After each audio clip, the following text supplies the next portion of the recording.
Hey guys, it's Lauren. I hope you guys have been having a good summer so far. I think mine could have been better. I'm really not going as planned this summer. I wanted to go to two Six Flags theme parks plus two concerts. Luckily, I've got one concert under the belt in 2 weeks from now.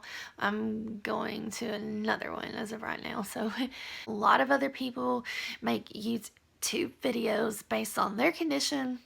And the reason people make YouTube videos is because they want to help others with their condition. I admire people that want to make YouTube videos about their conditions if they have any. There's a girl that makes them on HIV. She's HIV positive, and she actually got AIDS pretty quick, like within a couple of years after getting infected with HIV. So she progressed to AIDS pretty quick. So alright, well, enough about that. Let's go into something I wanted to talk to y'all about today. I've been reading this book called Neurotribes by Steve Silberman. It covers everything about the autism spectrum, and I would highly recommend it for all nursing majors, social work majors, and really even education majors, and anyone that has or knows someone that's afflicted by any form of autism. So, it's a really, really thick book, and I know that a lot of people probably won't be able to get through it. And it may take several months to get through it, like if you want to read it front to cover. I bought it back in February, and it's taken me a long time to get through it, and I'm almost through with it right now. The thing, it describes literally the history of autism in detail. It doesn't go in chronological order.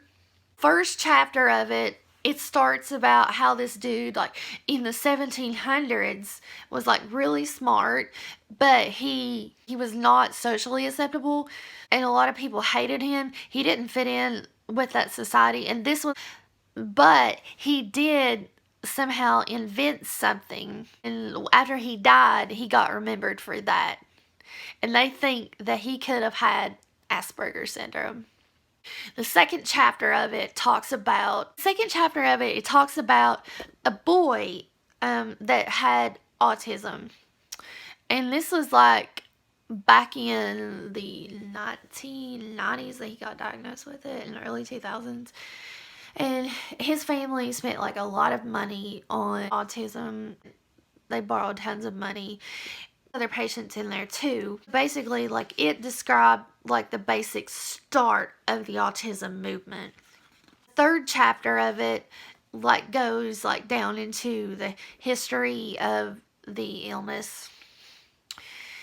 It sort of starts talking about some of the famous entrepreneurs of the autism spectrum that found it, I'm talking back in the early 1900s, Hans Asperger and Leo Kanner.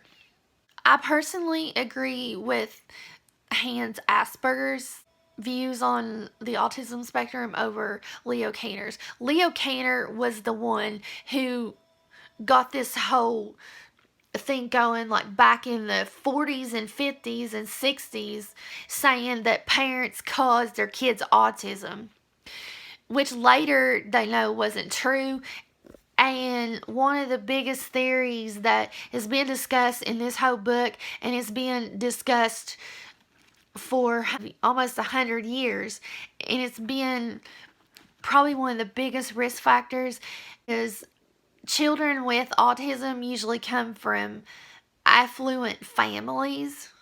And my cousin, her husband, read one time in a magazine that families that have college degrees are more likely to carry an autistic child than families without an autistic child.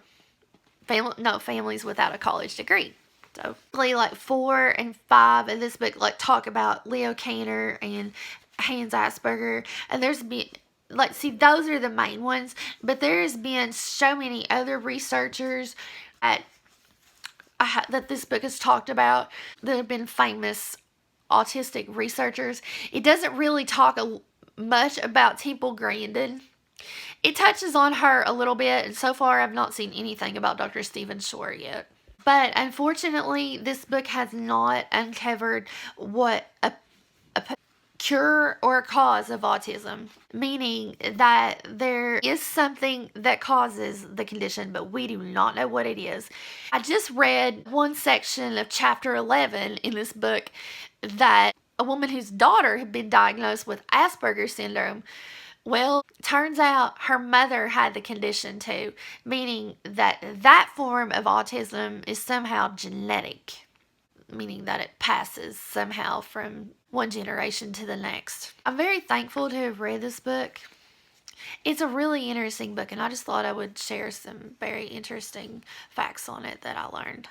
Well, and of course, it talks about the Rain Man effect and how the autistic movement got started and how the Rain Man affected the autism movement. And it doesn't talk much about Temple Grandin until most like the tail end of the book, which I'm about finished with it right now. So that's that. Thanks. Bye.